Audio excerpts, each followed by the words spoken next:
This is Verity Seeker, and I'm your host, Mark Powls. I had an interview with Libertarian Candidate for Kansas Governor, Seth Cordell.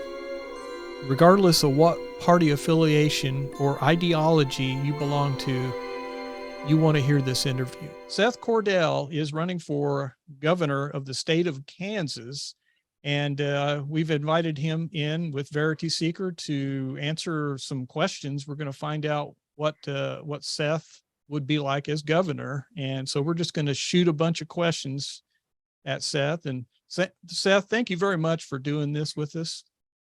Oh, thanks for having me on.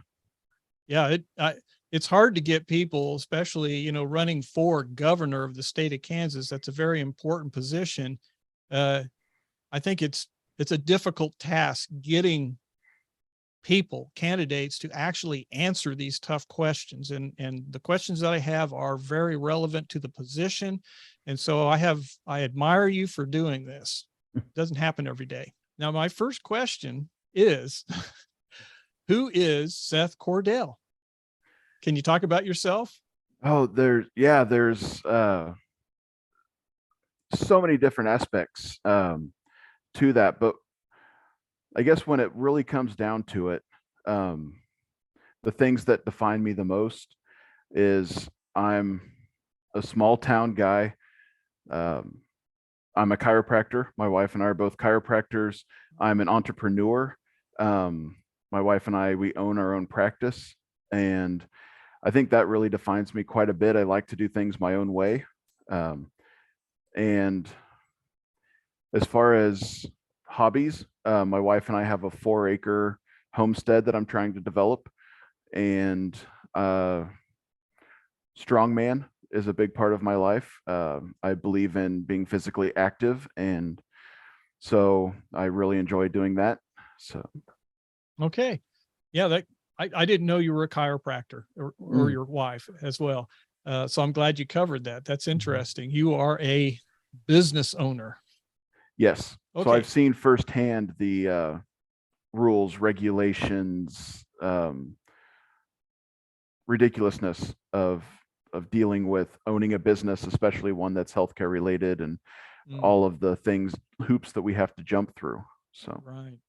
Explain to the general voter out there why you are running as a Libertarian candidate.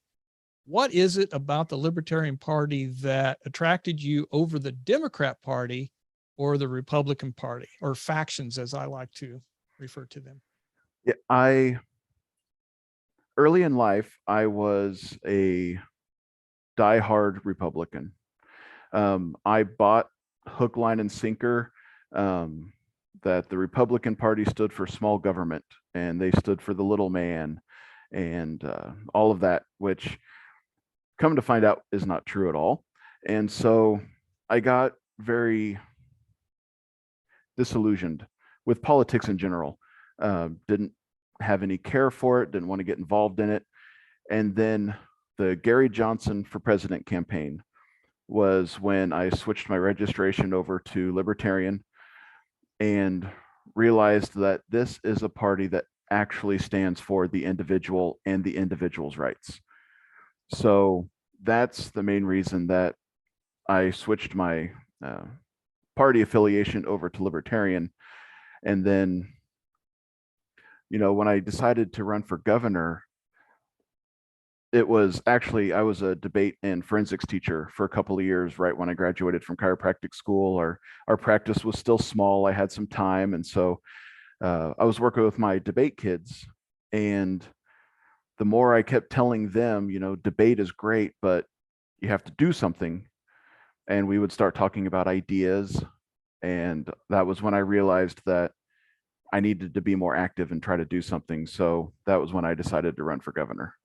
Wow. What is it about Seth Cordell? What is it about you that would qualify you to serve as a Kansas governor? It might sound a little, trite or cliche, but that I'm not a politician. I have no higher political hopes. I don't want to work my way up to senator and then to president or any other political goals. I have a vision that I think will be good for Kansas, I want to run. I want to serve my 2 terms and be done. Kind of like George Washington intended, where you step away from your private life for a time, serve your country, and then you go back to your private life. So that would be the biggest thing. My debate, definitely, my debate experience gives me a leg up. Doing policy debate. When I was in high school, I was at debate. I won state in debate. So I have that experience as well as with teaching it.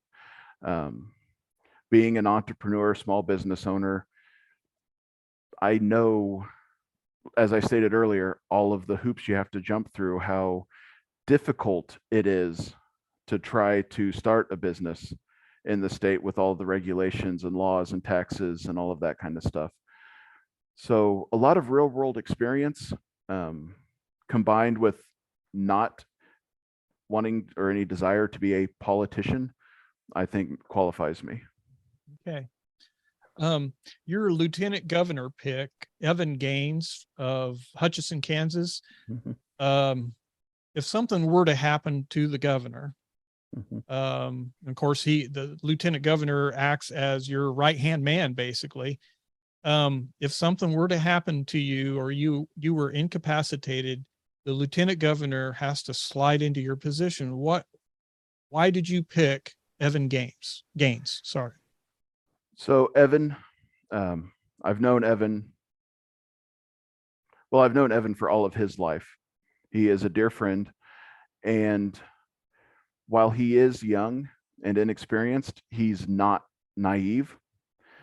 And when it really comes down to it, I trust him without reservation. I trust him. I know where his heart lies, and I know that if something were to happen to me, that we would have, the cabinet set up. We would have people set up that would be able to fill in any gaps that he doesn't currently have experience in. But he's also a very intelligent young man, and I know that he would pick things up very quickly.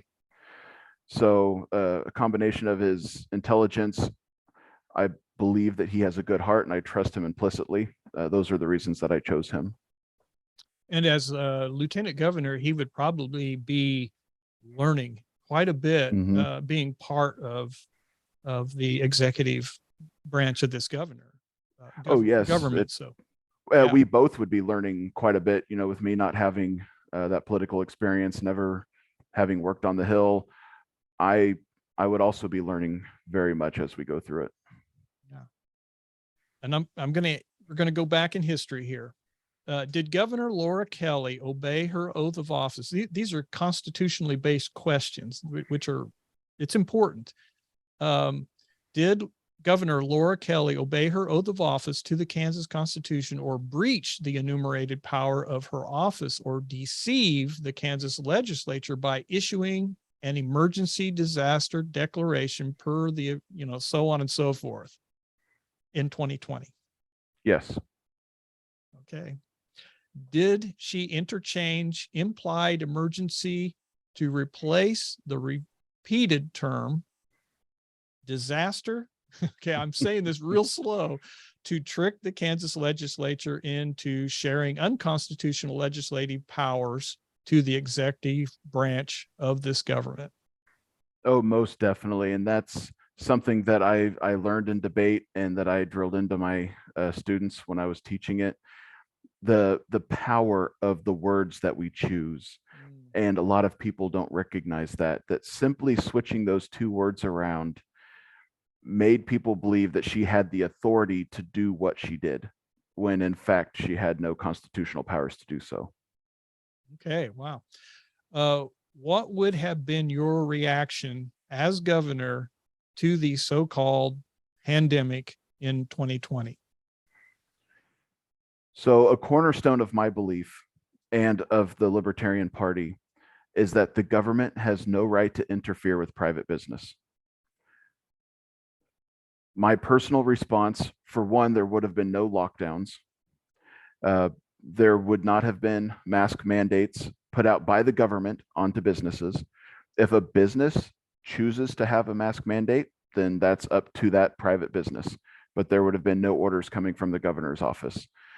And if we would have taken a a more patient approach to it and realized that it was not nearly as severe as they were making it out to be, then we would not have had the economic collapse in Kansas that we did.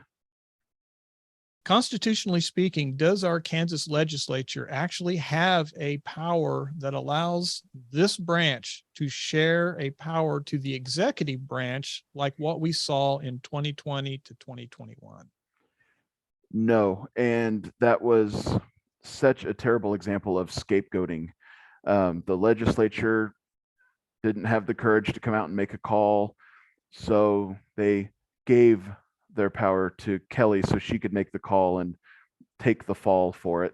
You know, I will say credit where it is due, as minimal as it may be, that at least towards the end, Kelly did leave the mask mandates up to the counties instead of making it a state declaration. But yeah, what the legislature did with handing their power over, and it's much the same what that the legislature has done with education in the state of Kansas by not addressing it properly and then leaving it up to the Supreme Court to decide. You know, they're tossing the buck all around and not doing anything themselves to actually take care of problems. Sounds like they're reading the same playbook that the U.S. general government follows. Yeah. Congress just punts their responsibility to the executive. And if the Kansas legislature passed a bill that was clearly in violation to any declaration of the Kansas Bill of Rights, would you sign it? No. Okay. If not, what steps would you take as a governor to protect the liberty of all Kansans? If the legislature were to continue to have a supermajority, which I doubt they will, honestly, but if they do continue to have the supermajority to override the veto and create a law that blatantly violated the Constitution or the Bill of Rights, then I would order law enforcement not to observe that law, to not enforce it, to not enforce that law. Yeah, and you would probably make a statement. Oh, proving yeah, your position. Yeah, definitely. A lot of times they seem to just do these things unilaterally, but they don't provide any background evidence or constitutional evidence to let the people know what was wrong. Mm-hmm. And then we have problems. Okay, that's great. And also along those lines, until we can get certain things repealed or revoked, there would be, of course, my statements, but also orders to law enforcement for things like civil asset forfeiture, you know, seizing money trucks going from Colorado to Missouri, carrying marijuana money, you know, all of this stuff would not happen. Okay. Do you see law enforcement as a peacekeeping force or law enforcement? I want to go back to serve and protect. And, you know, at least in my neck of the woods, for the most part, that's what law enforcement does. I think that's what we need to go back to. It's, well, you get down to the question of, is a law just if there's not a victim? Right. When does it stop becoming protecting society and become revenue generation? So there's all of those questions that need to be addressed also.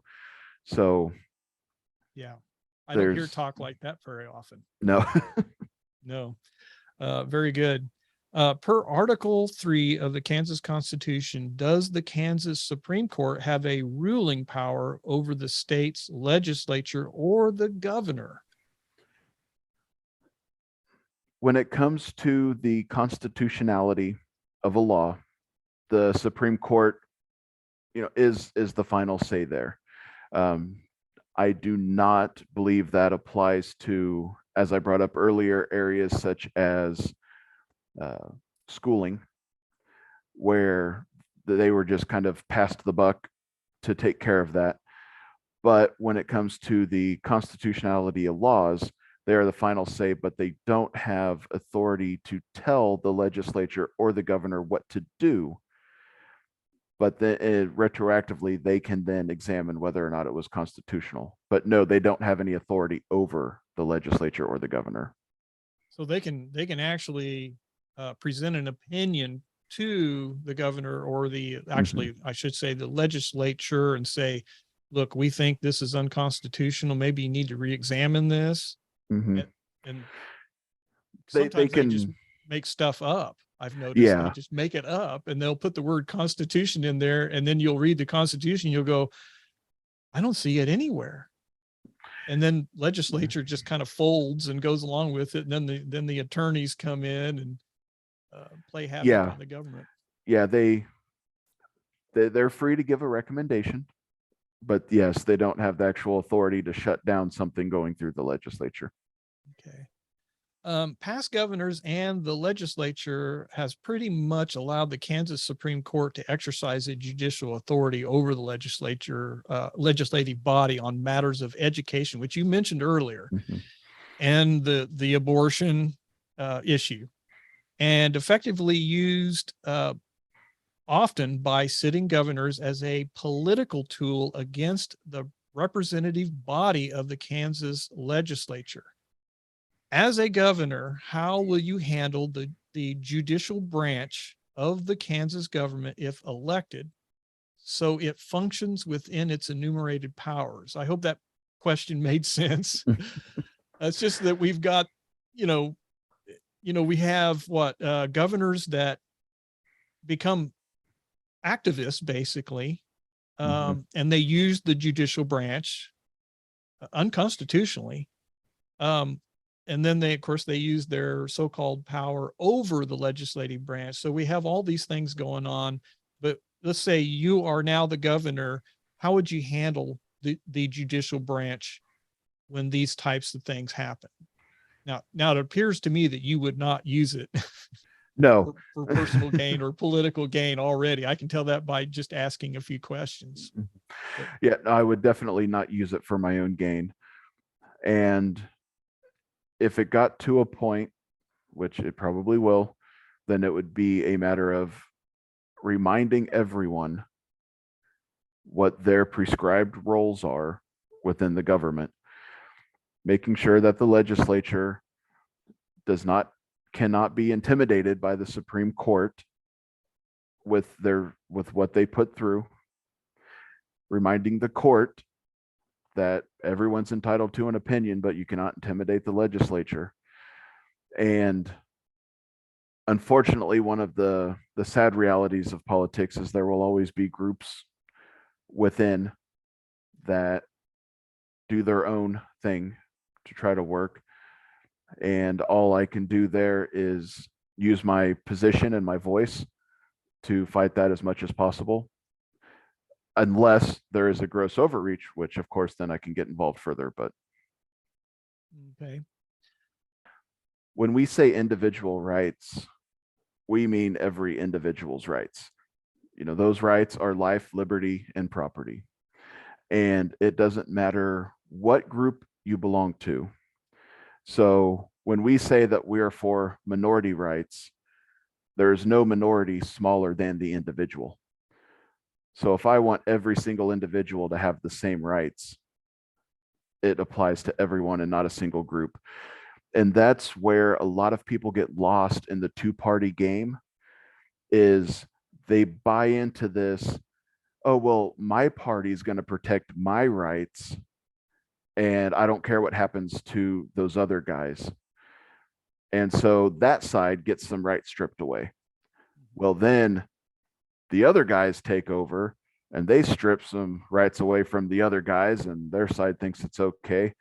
And they flip sides long enough, and next thing you know, we've lost many of our constitutional rights because they just get chipped away one side at a time. Yeah. That's that factional back and forth. And they've just completely forgotten that we have a written constitution that supposedly keeps them from doing that kind of stuff. And they just forget. I guess it's human nature. Okay. This kind of goes along with what you just said. in dealing with matters of constitutional government and protection of liberties while promoting the general welfare, that means everybody, of the entire state, how will you work with the Kansas Attorney General to ensure that all laws that are created or repealed are strictly pursuant to the general welfare of Kansas? How will you work with the Attorney General? Even though the Attorney General is elected by the people, it's still under your, of the executive branch. It's kind of a part of that. So when it comes to law enforcement, when it comes to any elected official, when it comes to judges, when it comes to elected officials, doesn't matter who it is, there has to be accountability. Anyone with authority needs to be held accountable. And so I would do everything in my power.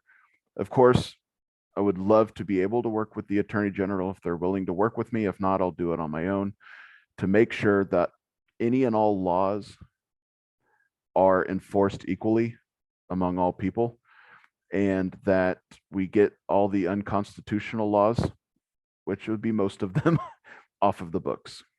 You're aware that a lot of our layer upon layer of statutes that supposedly are pursuant to the Constitution are really have nothing to do with the Constitution, it seems, and no one knows what's law and what's not. I think we're all criminals every day, right? Oh, they estimate that every person commits like 40 some felonies every year, some ridiculous statistic like that. Yeah, it's crazy. Okay, remaining within the enumerated powers of the Kansas governor, what would you do to promote the one vote, one count principle and ensure election integrity in the state of Kansas? So this is another instance where accountability comes into play. And I am not at all opposed to ID at voting stations. I think that's just common sense to go with that. There would have to be a deep look into exactly, stuff that I don't have access to currently, that I would have to then have people take a deep look into exactly how our elections run all the way across the state.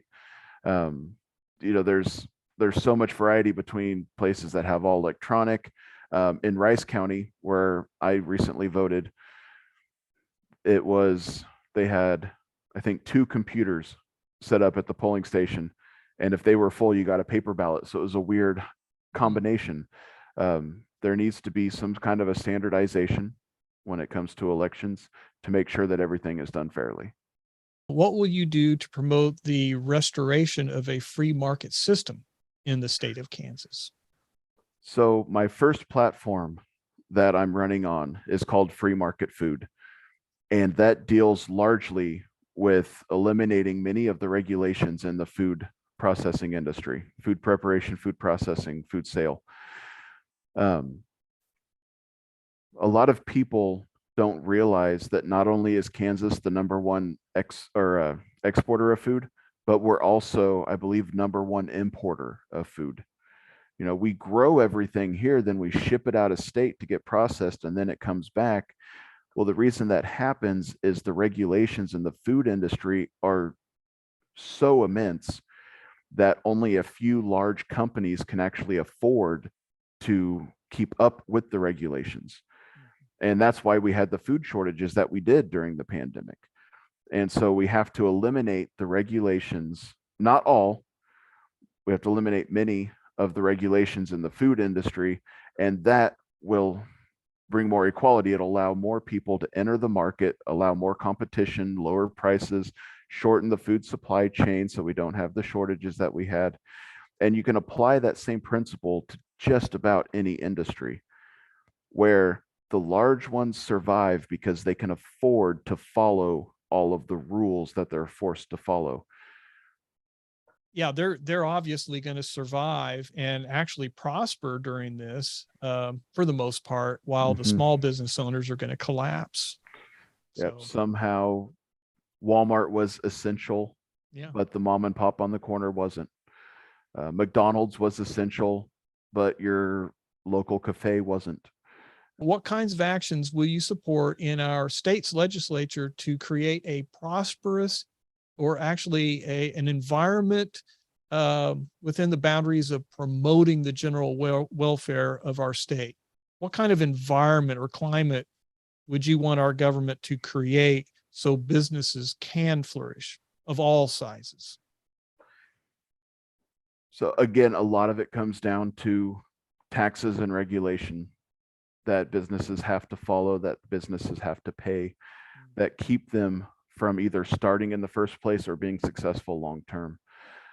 I would love to see more. Another one of my platforms is limited and local government. So I believe that it is the role of the state government to protect the rights and liberties of Kansans. Everything else goes down to the county level. Beyond the county level, it goes to the city level. So more involvement at the city and the county level and less flowing down from Topeka. So instead of a county saying, well, we would like to do this, but Topeka won't let us, let that county do what they know they need to do to let their businesses flourish. So a smaller government from Topeka that would allow other places all around the state to flourish. You know, Johnson County needs different policies when it comes to business, as opposed to Rice County, as opposed to Cloud County.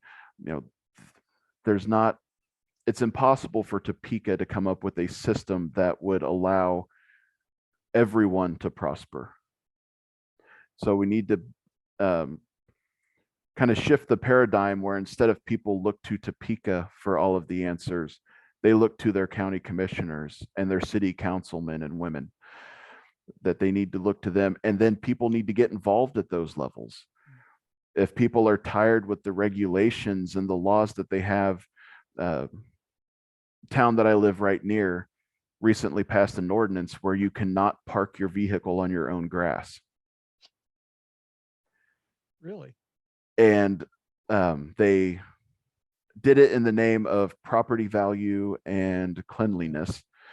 But that's your property. And I've been, whenever people complain about it, of course, up to June 1st, people would complain about it. They'd get on Facebook and like, deadline to run for city council is June 1st. You know, we need to create more of a culture where people look at the local level to solve problems, and a culture in Topeka that steps back and allows those local levels to do what they need to do.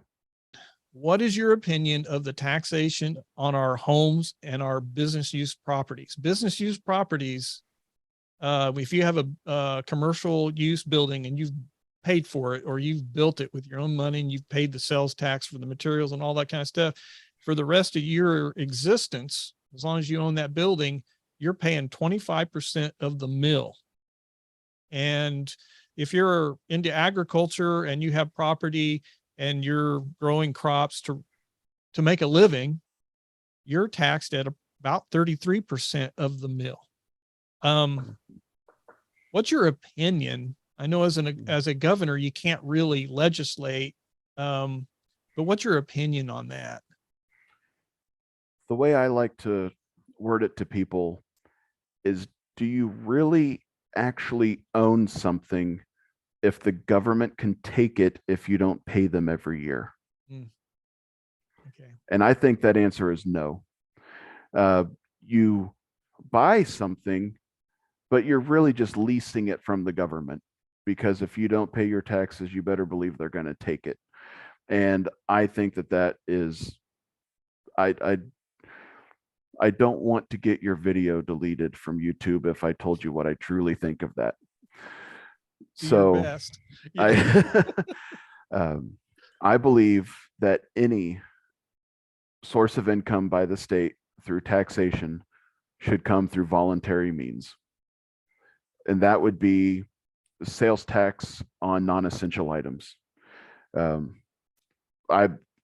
sure that we're going to be talking about cannabis later.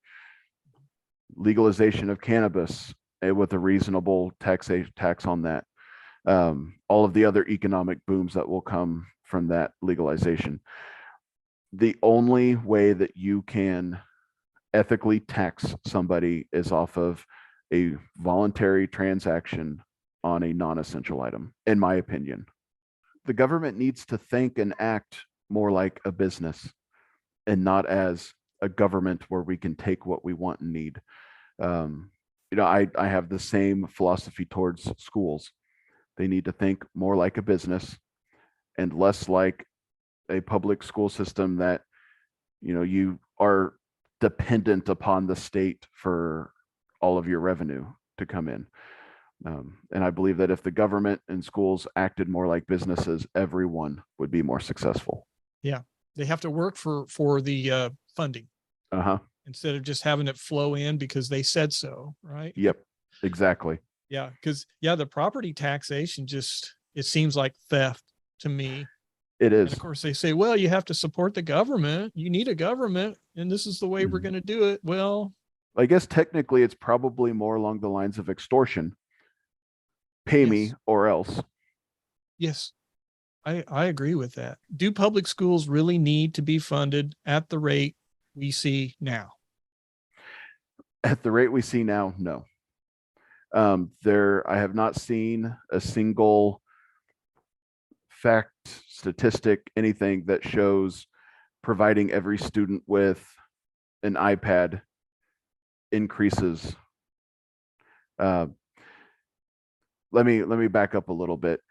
I believe in education, we need to shift the paradigm from scores on standardized tests to a satisfaction survey from students on how well their school prepared them for what they choose to go into after high school. A standardized test score does not matter to somebody that is going to auto mechanic school or welding school or HVAC school, or even going to a 4-year after a 4-year degree. And using that as a means of how much money a school gets is ludicrous. So overall, no, I don't believe that schools need to be funded on the level that they do. I believe that schools, as I stated, need to be run more like a business where,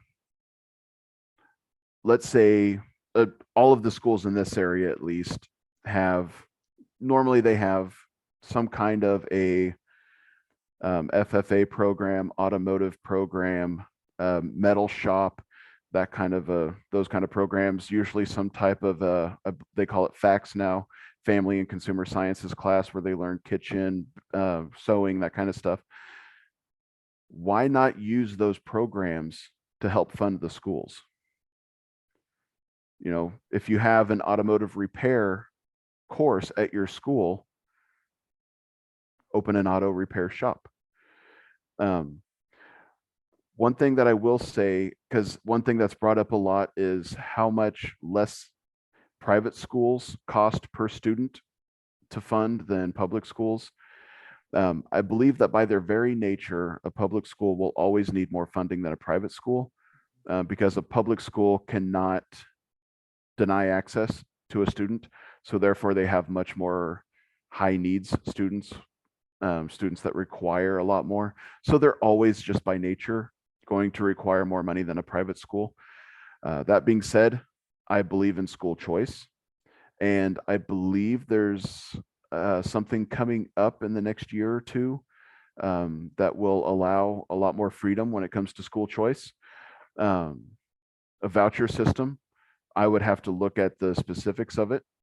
I would not be opposed to something like that, though. Again, I'd have to look at the specifics. So no, I don't believe that schools need to be funded at the level that they're at. I believe there's way too much focus on standardized testing and not enough on outcomes of students after they leave. And I would not be opposed to looking at alternatives to allow more school choice. You've expressed an interest in removing legal restrictions on the private use of cannabis. First of all, what are the differences between marijuana and the harder chemically designed drugs? The biggest thing for me is that cannabis is a plant. Yes, it has been selectively bred over the centuries to increase the amount of THC in it, but at the end of the day, it is still a plant. Scientifically, it is safer than alcohol, which has been legal forever, and much safer than things such as methamphetamines and fentanyl and all of this. Even the synthetic THC that's out now, Delta 9, Delta 8, there's a dozen different varieties now. As soon as the government makes one illegal, a chemist tweaks the formula, and then there's another synthetic cannabinoid that is 100 times worse for you than THC. And everyone's concerned about all of these synthetic cannabinoids on the market. But what nobody stops to talk about is nobody would have ever made those in the first place if you could just buy a plant. And so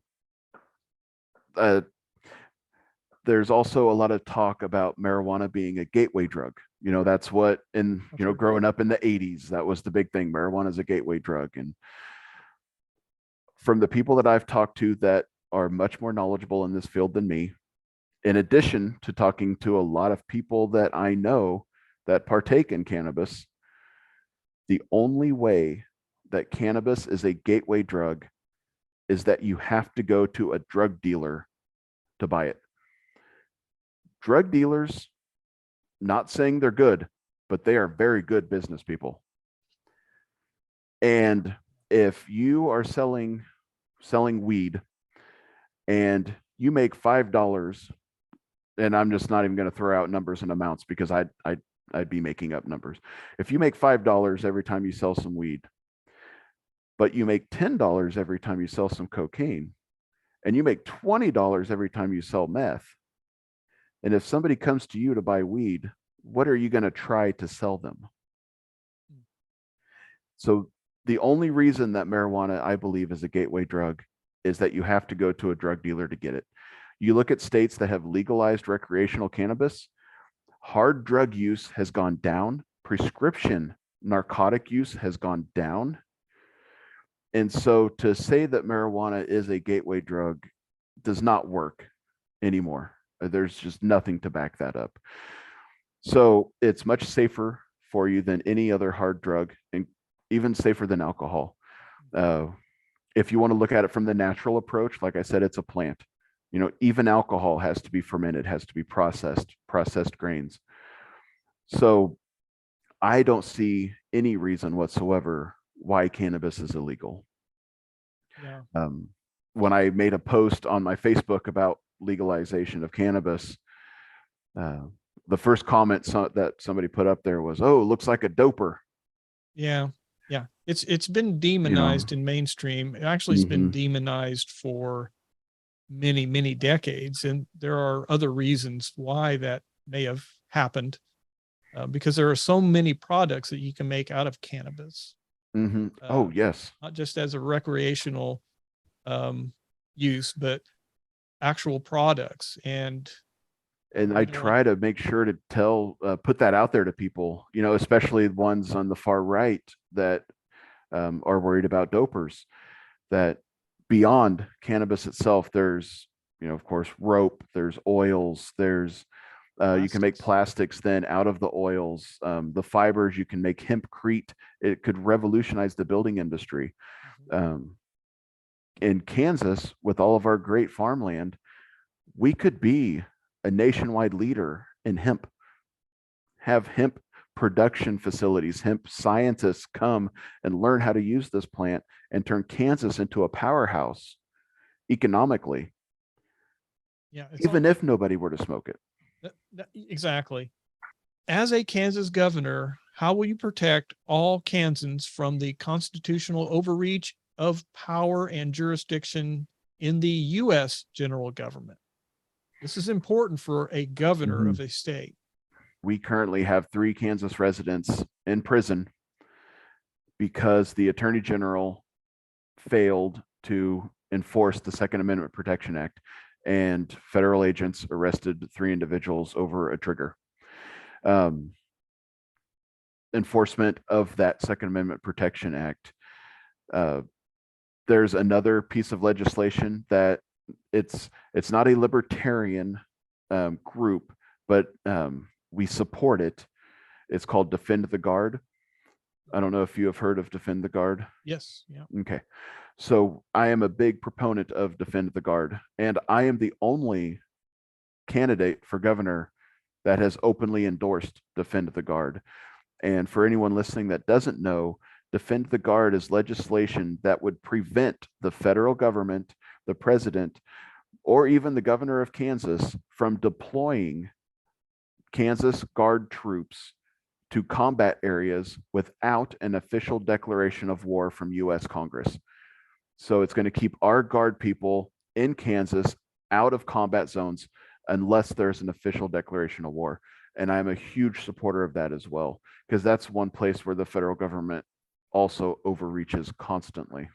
Mm-hmm. And I believe that the economic policies that we would push for would put Kansas in a position where we would even be able to stand up to the federal government.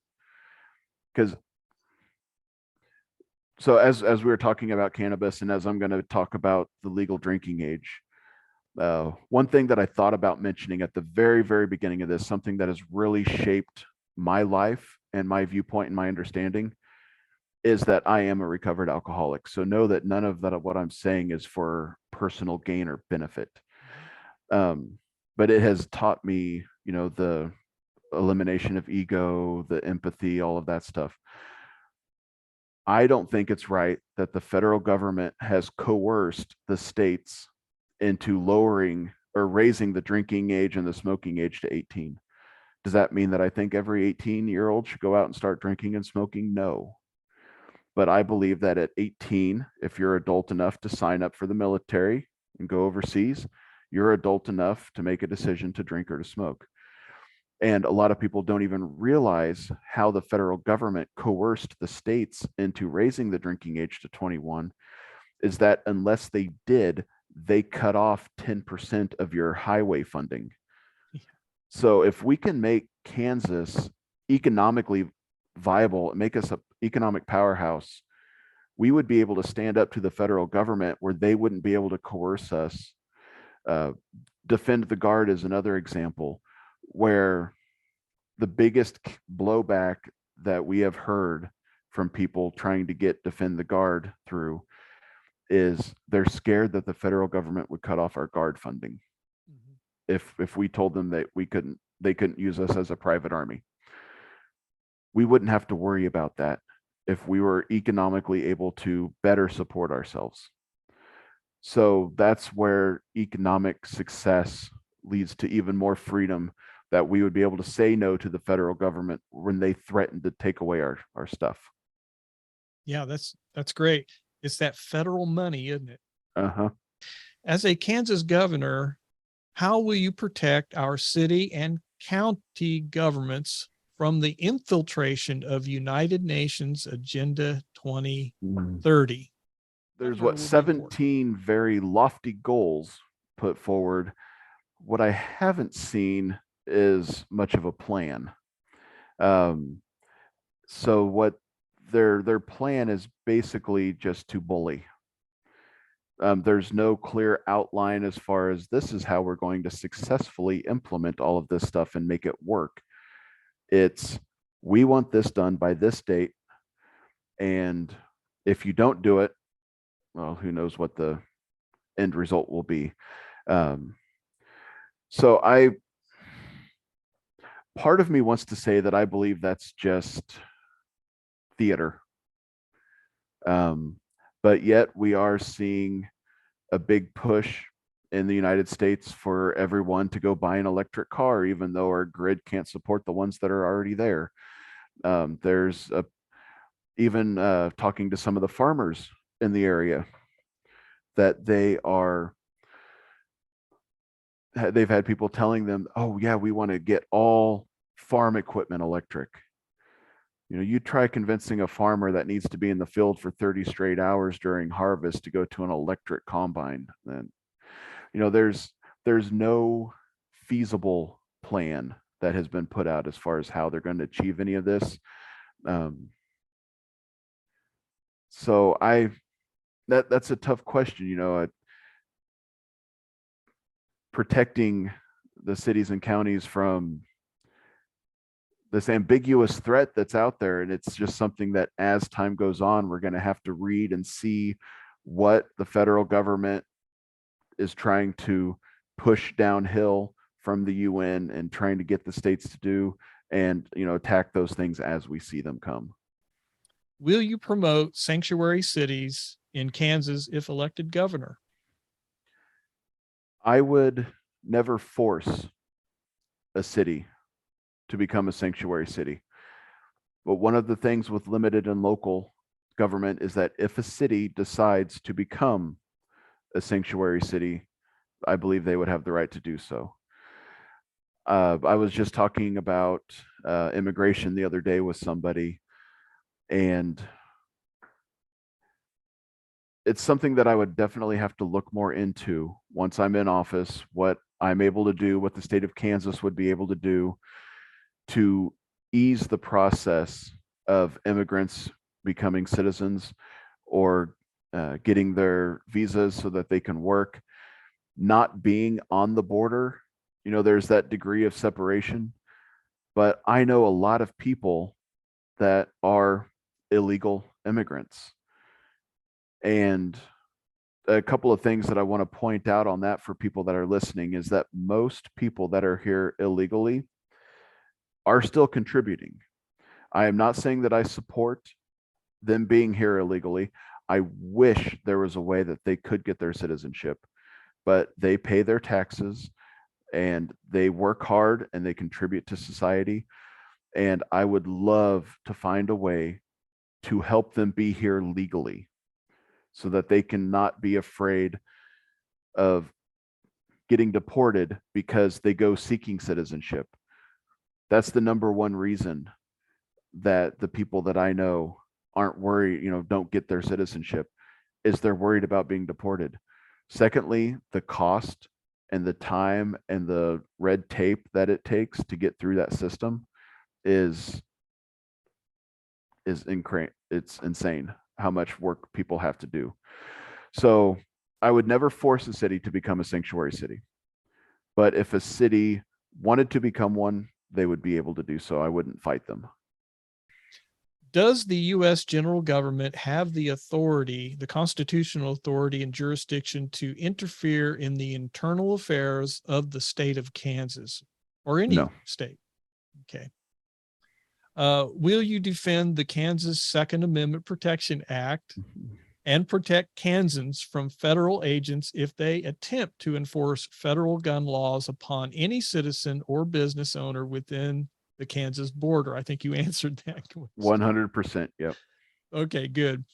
The the gun owners will appreciate that answer. On your website, okay, we're getting near the end of this interview and you've done great. I really appreciate talking with you.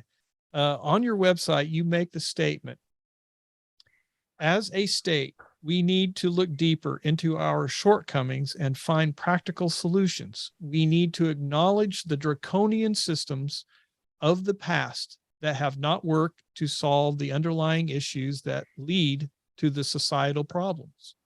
It is easier to reject something that we don't like and feel like we have accomplished our goal. But we must dig deeper to truly accomplish results. What did you mean by that statement? Okay, so there's a few, I would say, prime examples of this. Anytime you try to legislate morality would be a good example of this.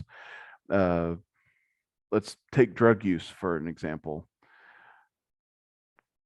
Drug use is a problem. So what do? We make drugs illegal. That doesn't stop the problem. What do? We give stiffer penalties for drug use. That doesn't work. What do? We give stiffer penalties again. And we just keep continuing this process when we need to look at the core, the root problem here, and say, why is drug use a problem? Most of the time, it's socioeconomic issues that drive people to drugs. It's a lack of societal acceptance and involvement that drive people to use drugs. It's economic factors. They don't see any way out because they just can't get ahead, so they might as well. So instead of stiffer and stiffer penalties for people for using drugs, why don't we solve those socioeconomic factors that drive them to that in the first place? You know, it's easy to make something illegal and then stand up on your soapbox and say, look what I have done. You know, I have stood up against drugs, but you haven't actually solved anything. With the abortion issue, the number one reason that women seek an abortion is socioeconomic conditions. If you truly want to eliminate abortion, you need to solve those socioeconomic conditions, and a lack of education is another one. You need to solve those problems instead of just banning something and making it illegal. So kind of like with the example with the border, you have to trace things back to why things aren't working and fix that instead of just making a law against something. Okay. Well, we've reached the end of this interview, and, I've asked all the questions and you took them all on. I really appreciate it, but I do want you to just, if there's any last comments that you would like to make without me asking a question, this is a good time to do it. Do you want to take it?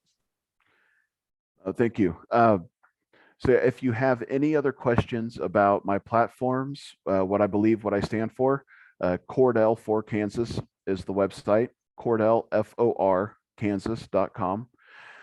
Feel free to go look at that. If you have any questions, feel free to reach out and email. Just as in this interview, I'm not going to shy away from any questions. I might not be able to give you the answer that you want, either because I don't agree with what you want me to say, or because it's something that I'm not familiar enough with and something I need to familiarize myself on more. But I'm not going to shy away from any question that anyone might have. My major platforms, I've brought up two of them: limited and local government, free market foods. The other one is criminal justice reform.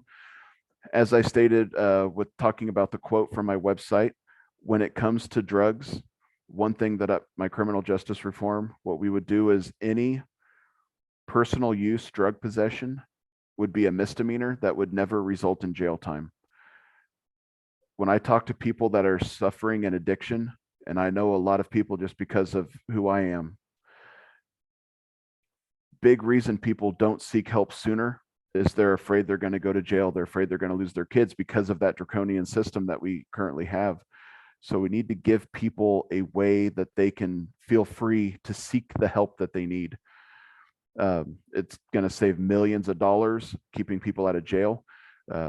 When I talked about going to people that know more than me, I've talked to several different people that have worked in the Department of Corrections for decades, and the percentage of people, and he did say this isn't a hard statistic, it's just what he believes with his decades of experience in the Department of Corrections.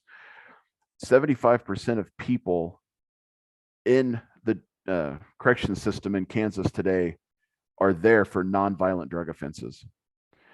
And the expense that puts on the state and the inability of that to help people is criminal. So feel free to reach out if anyone has any questions. Thank you very much, Mark, for having me on today. And feel free to reach out again. One more thing I would like to add, that even more important than me winning the election is to get these issues being talked about. So reach out to your candidate of choice, reach out to your state representatives, your state senators, your county commissioners, your city councilmen and women. Reach out to them and bring these subjects up and talk to them and say, why aren't we doing something like this? It's going to start at the local level and work its way up. I want to get these issues talked about. I think I got everything I needed out. Yeah, you've got it. Yeah, very good. Okay, well, this is Verity Seeker, ladies and gentlemen. This is Seth Cordell for Kansas Governor.